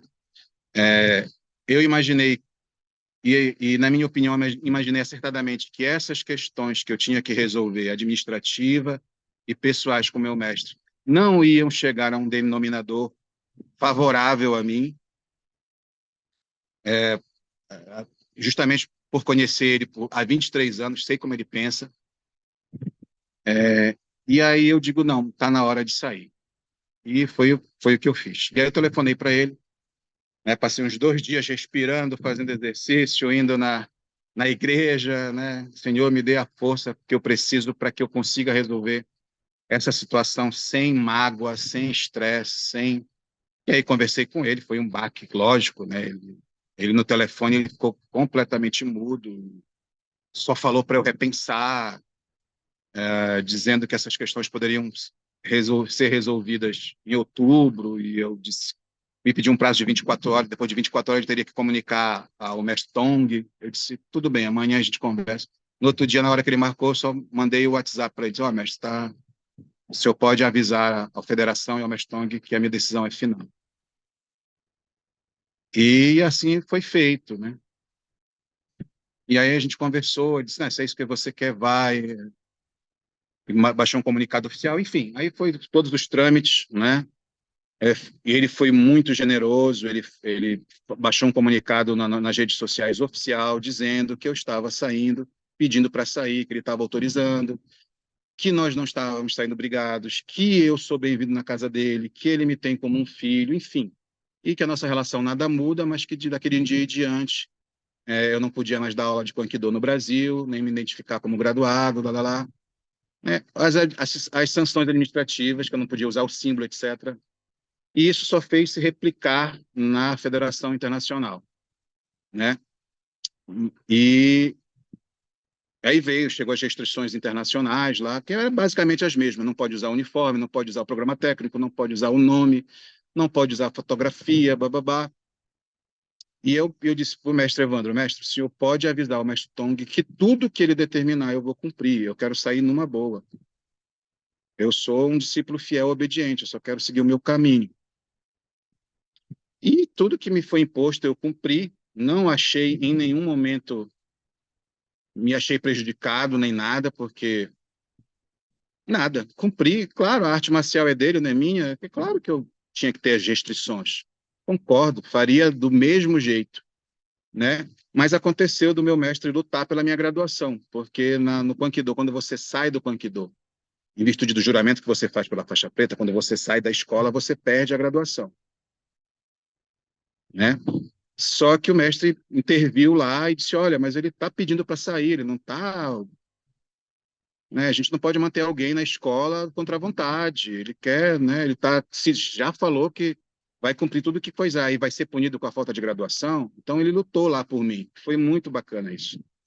E quando foi no dia 31 de julho, veio a decisão com as restrições, mas dizendo que eu podia me identificar como um ex-graduado de Aikido, etc e tal, mantendo a minha história. Depois o mestre Tong me entrou em contato pelo WhatsApp comigo, agradeceu por eu ter cumprido a minha palavra e disse que ia se lembrar dos bons momentos que nós tivemos com saudade e com respeito e que me desejava uma boa sorte.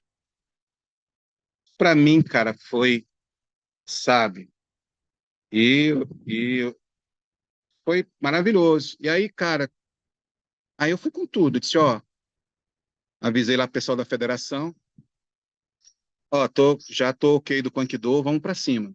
Tá, me manda seu histórico, aí já Quando eu mandei, já mandei tudo, né? Toda a documentação, número de pessoas que estavam me seguindo, professores, quem era faixa preta, quem não era.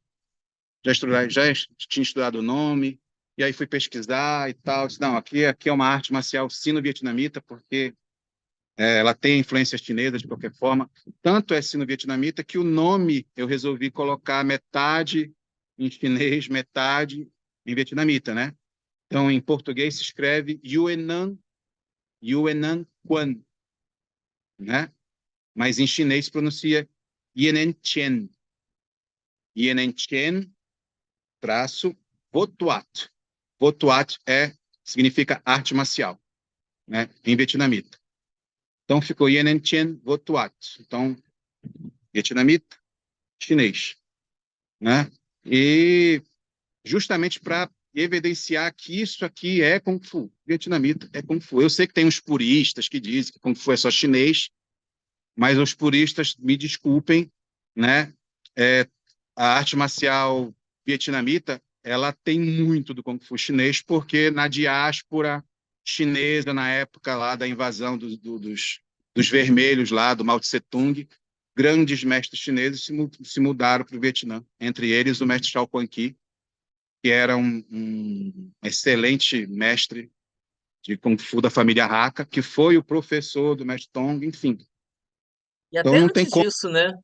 E até antes bem disso, até antes antes também, da. Existe são vizinhos, Exato, barreiras, fronteiras, vamos dizer assim, políticas exato, não impediam que houvesse essa troca mesmo no passado. A influência exato. chinesa é muito evidente É, no eu, eu Sudoeste cito, Asiático.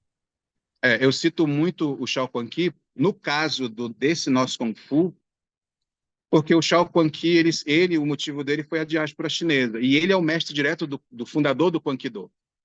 E como o meu estilo, ele vai ter a espinha dorsal baseada no Quan Kido, né, é baseado no Quan Kido, claro, com as minhas interpretações agora, é Kung Fu Hakka, né? Tem uma grande parte de Kung Fu Hakka, né? E no decorrer dos anos, né, a gente vai colocar o nosso próprio entendimento. Eu estou abrindo a escola para outros mestres. Eu já estou, ano que vem, com a agenda para 2 seminários, né? Um com a família do Tigre, né, com o pessoal do Runcar, que é o professor Marcos Ornô e Ulisses Ornô. Já fechei com eles para junho. Eles vão fazer um seminário aqui e a gente vai trocar as figurinhas com os meus alunos aqui, né? Nós três ensinando para os alunos. E imagino eu que essa troca será feita depois, eu vou para lá, para a família do Tigre, enfim. E assim vou fazer com outros mestres, de um Chu, Serpente Sagrada, Shaolin do Norte, pessoal do Tai Chi. Vou trazer, eu quero, sabe, fazer uma primavera de Kung Fu aqui no estado do Amapá, né? Uma primavera de Kung Fu. E eu quero beber dessa fonte, eu quero que esses outros estilos bebam do nosso também, que é para fortalecer, vai ser muito bacana. Sim, aí, pois é, e mandei, o delegado advogou, e aí ele conseguiu para mim. Eu disse, ó, eu passei do dia 25 marquei uma data agora para outubro, que foi essa para fazer a cerimônia, né? Me dei 3 meses, e aí reformei toda a academia, que foi a maior loucura que eu fiz, pô, reformar toda a academia, toda a parte visual dela, e ao mesmo tempo trabalhar com a parte documental de um estilo filosófica, né? Montar um programa técnico, reinterpretar coisas. Eu quase tive uma estafa, te juro. Depois daquela cerimônia, eu passei a segunda-feira inteira dormindo. Eu estava muito cansado, porque durante o dia eu estava pintando, reformando, lixando. Durante a noite eu estava na parte escrita, montando a parte, programa de faixa branca, preta, primeiro dan, segundo dan, terceiro dan, quarto dan. E eu estava ficando só o aro. Eu emagreci, cara.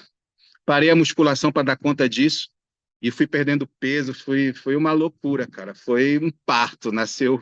A verdade foi essa. Mas foi muito legal, foi muito bom e te agradeço por ter participado. Você abrilhantou aqui o evento, né? E a gente está começando com todo o gás. E aí o delegado, vindo o esforço, o Rossu, ele quis nos dar um presente. Ele queria que a documentação saísse antes da nossa fundação.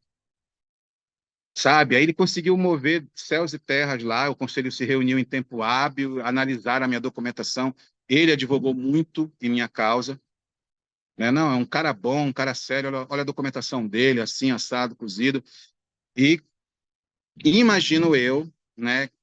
E quando o delegado falou, cara, nós conhecemos o mestre Tom, nós sabemos que ele é um cara sério. Então, o fato de você vir dele já conta muito. Agora, com toda essa tua documentação aí, mano, com todo esse teu carimbo do homem, fica mais fácil, né? E realmente saiu. Quando foi no dia 5 de outubro, saiu aquele documento que eu mostrei na solenidade lá, né? Da federação reconhecendo o Yuan Chen como arte marcial vietnamita e reconhecendo como mestre fundador, né? Aprovando os meus estatutos, o meu sistema de graduação. E, cara, assim, eu fiquei feliz, porque dentro dessa federação, eu observei que só existem mais dois ocidentais. Não sei se eu estou falando alguma coisa errada, mas que eu observei, eu só vi só dois ocidentais como mestres de uma arte marcial vietnamita reconhecida por eles, que é e os dois são de Portugal, inclusive, né? Então, eu creio eu que eu seja o terceiro, né? E achei, assim, muito bom. Porque nos estatutos dessa federação, eles diz lá, para você, eles consideram você ser mestre comprovando 20 anos de prática, né? Então, pelos estatutos dele lá, eu tenho 35 anos de prática comprovada, né? Tenho um mestre vietnamita, uma linhagem vietnamita aceita, né? Então, em termos de graduação, na graduação do sistema dessa federação, eu só não sou um oitavo dan porque eu não tenho 50 anos, mas eu tenho os pré-requisitos. Eu tenho uma faixa preta na cintura há mais de 20 anos, tenho 35 de prática, mas não tenho 50 anos. Então, se eu fosse titubear, pleitear essa graduação dessa federação, da federação deles, eu seria hoje um sétimo dan. Eles me mandaram, inclusive, uma documentação, né, para que eu fizesse pleiteasse conforme o meu tempo, etc, etc. E eu teria que viajar para lá, para um mundial que vai ter, isso é muito interessante que a gente vai falar, para poder ser examinado por uma banca. Mas mesmo sem eu pleitear a graduação nem nada, eles me mandaram, junto com o documento de reconhecimento, me mandaram uma adequação de quinto dan. Eu não estou usando o sistema de graduação deles, eu tenho o meu próprio, que foi reconhecido, e no meu sistema próprio eu não tenho graduação, né? Mestre fundador não tem graduação. Mas eu achei bem legal, achei, assim, muito honrado da parte dele, muito, muito legal da parte deles me outorgar um quinto dan e tal. Achei interessante. A de futuro, eu acho que eu vou esperar fazer esses 50 anos, aí eu vou me submeter, com certeza, ao conselho lá e pleitear um oitavo dan. Porque isso é legal. Por exemplo, eu entrei no Quankido e a minha vida toda foi fazendo exame de faixa, né, para todos os dans que eu tive na vida. E eu acho isso importante. Então, o fato de eu hoje ser um fundador e não ter dan, ainda não caiu direito na minha cabeça, sabe? E aí, o fato de me terem otorgado esse quinto dan, eu digo, cara, eu tenho um caminho ainda meio que pessoal para seguir, né? Então, cara, eu vou me preparar, vou deixar fazer os 50 anos, né? Vou me dedicar mais à escola, ao crescimento da escola, vou treinar esses 3 anos aí, depois eu vou pleitear, porque você tem que fazer uma tese de mestrado dentro de uma das disciplinas vietnamitas, né? Ou combate, rodai, ou caminar, que são torções, ou tu vê que a defesa pessoal, você tem que fazer uma tese a respeito disso. E depois você tem que pegar algumas formas tradicionais, porque todas as artes marciais vietnamitas, ela tem as suas formas próprias, mas tem uma gama de artes que são iguais para a mesma escola, né? A exemplo do Long Ho, do Loi Jian, do Jasat, do Tak Suk Kuen, né? Eu já vi essas formas, que hoje são formas de terceiro, quarto dan, segundo dan de Kwang Do, eu já vi no Viet Vo Dao, né? Eu já vi no King Long, claro, não é a mesma execução, mas você vê que a espinha dorsal da forma é a mesma. Inclusive no viativodal é até o mesmo nome. E aí eu conversando com o vice-presidente a respeito, com o delegado a respeito disso, ele disse: não, não se preocupe, você no Quanquido tem as formas tais, tais. Eu digo: tem, pois é, isso é arcabouço da arte marcial vietnamita. Então você vai escolher aí uma ou duas dessas e apresentar na banca, mas a sua tese. Tipo, entendi. Então, se for isso, vai estar tranquilo, se Deus quiser. E aí ele estava falando, ó, quando você vai for fazer isso, eles querem muito que a gente participe do Mundial que vai haver ano que vem, se eu não me engano, em Portugal. Eu acho que é Portugal. E o grande barato disso é que, cara, vai ser escola contra escola. Por exemplo, eu tive alunos que subiram no pódio do campeonato mundial, mas no campeonato mundial de Quanquido, né? Então, escolas, clubes de Quanquido do mundo inteiro contra si. Maravilhoso. 10. Mas, cara, ano que vem, nessa federação, vai ser o meu estilo contra Viet Vodal, o meu estilo contra King Long, o meu estilo contra sabe Deus qual estilo que vai vir do Vietnã. Então, disputando em armas, em combate, né? Em formas. Cara, isso vai ser. Imagina o quanto enriquecido vai voltar os meus atletas e a gente dali, né? Tanto na parte de combate, quanto na parte de armas, na parte de tal luz e formas. Cara, isso é fantástico. Ou seja, não é a tua família versus a tua família, mano. É a tua família versus uma outra família do outro canto do mundo com outra. Isso, eu digo, caramba, isso tá me deixando assim muito eufórico, né? Imagina aí, é como se fosse pegar o Kung Fu Louva-a-Deus versus um Hungá, como fosse a China de antigamente, cara, que havia esses torneios, né? Isso é maravilhoso, cara. Isso vai ser de um enriquecimento técnico marcial louco, né? Então, eu disse, mestre, não sei, calma, deixa eu estruturar, mas isso está me apetecendo muito. Já pensou? A gente lutando contra várias escolas, por exemplo, um pódio do Yanchen, num pódio ao mesmo tempo tem um Viet Vodal, no outro pódio tem o Quanquido, se bem que o Quanquido não participa dessas coisas, ele é muito fechado. Mas isso é maravilhoso, eu acho que vai ser muito enriquecedor. Eu estou muito eufórico com esse tipo de coisa, muito Eu já eufórico tô mesmo. torcendo, eu já tô torcendo daqui. Eu posso ter certeza que torcida aqui que não vai faltar. Muito bom isso, muito bom, porque vai agrega a própria estrutura da arte marcial vietnamita, né? Se faz ver a arte marcial vietnamita que a gente Exatamente. vê pouco, vê pouco. Eu acho que é um trabalho bem bacana que essa federação pretende fazer. E eu, como falei, estou aqui na torcida e vou seguir acompanhando. Mas, mestre, agora, quem quiser entrar em contato com você, para conhecer o Yanan Chuan, para conhecer mais a sua estrutura de escola agora, a sua proposta, como é que as pessoas podem fazer?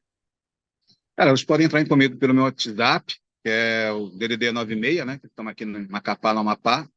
DDD 96 98113 8875, ou pelo nosso Instagram, né? Que é o arroba Yuenan, Yuenan Quan, se escreve como se pronuncia, né? Com Y, Yuenan Quan. Depois você coloca aí pra gente, tá? E é 24 horas, vai falar diretamente comigo pelo WhatsApp e pelo Instagram, fala com quem coordena a nossa conta, que é um faixa preta meu, de confiança. Tá? E Beleza, a gente mestre, está beleza. aberto aí para qualquer professor que queira trabalhar com o nosso estilo a nível nacional. A gente está aí, né, para fazer um trabalho. Claro que essa pessoa vai ser reciclada, vai ser treinada dentro da matéria. Para começar, é um estilo novo administrativamente, mas de uma prática pelo menos de 35 anos, né? Uma prática legal, vai ser muito gostoso trabalhar com quem quiser trabalhar. E estamos aí para contribuir com a arte marcial a nível mundial, tem que falar mundial agora, né? É E isso principalmente aí. a local, né? Eu vou fazer como eu sempre fiz, vou focar aqui no meu pessoal e depois vou exportar, né? Mas quem quiser de outros estados, nós estamos conversando com gente de Manaus, Ceará, João Pessoa. Já tem um pessoal aí que a gente está amadurecendo uma ideia para a gente conversar. Estamos conversando, estamos marcando para ver se a gente se encontra aí para conversar. eu quero fazer o seguinte, eu quero viajar até o local dessa pessoa interessada, conversar tete a tete. Eu fui um cara eu tive que buscar o Punkidô em São Paulo, né? É uma parte dele, até me mudar. E eu sei que isso custa. Então, eu vou fazer aquela máxima, né? Quando o discípulo está pronto, o mestre aparece, né? Então, aquele que quiser trabalhar com o Nantian, eu vou lá com o cara. Vamos conversar, vamos ver como é que é, vai treinar junto comigo na minha frente por um tempo. Eu vou dar a contrapartida e depois ele vem até mim. Primeiro eu vou a ele, depois ele vem até mim. Beleza, Porque mestre. aí, Então, olha, se não se adequar ao que eu quero, já não perde nem tempo, né? exatamente, exatamente. Eu desejo toda sinceridade, toda sorte do mundo a, ao Inetron e a tua trajetória, né? Que está longe de terminar. Isso não é um final, é um início, né? E eu tenho Ah, certeza sim, com que certeza. a gente ainda vai ouvir falar muito do Inetron aqui no Brasil, e não só no Brasil, no mundo, né? Acho que tem um potencial enorme aí de sucesso. Mas por Eu enquanto a espero gente fica por aqui. isso. Mas em breve a gente volta a falar, mesmo porque o senhor me prometeu falar um pouco da história da arte marcial vietnamita, que é uma coisa que eu Sim, tenho vamos muito marcar uma interesse, segunda. Tem, tenho tem muito muita coisa interesse em boa. falar. Então, a gente vai marcar um outro Principalmente, então, encontro aí. essa migração do mestre Chao Kuan Ki, do Hakka, para o Vietnã, as escolas de Bindin. Tem muita coisa para a gente conversar. Beleza, então, mestre. Pessoal, esse foi o mestre Nelson Amaral. O Yinan Chuan, aqui no Brasil, foi fundado há pouco tempo. Estava fazendo um trabalho bem bacana, já vinha fazendo um trabalho muito bom e agora, caminhando pelas próprias pernas, está fazendo excelente trabalho, iniciando um excelente trabalho. Quem quiser entrar em contato com ele, a gente vai deixar todos os contatos dele aqui na descrição desse post, desse vídeo. E em breve a gente se encontra novamente, mestre. Muitíssimo obrigado e a gente Obrigado, se fala querido. numa próxima. Até Abraço. mais.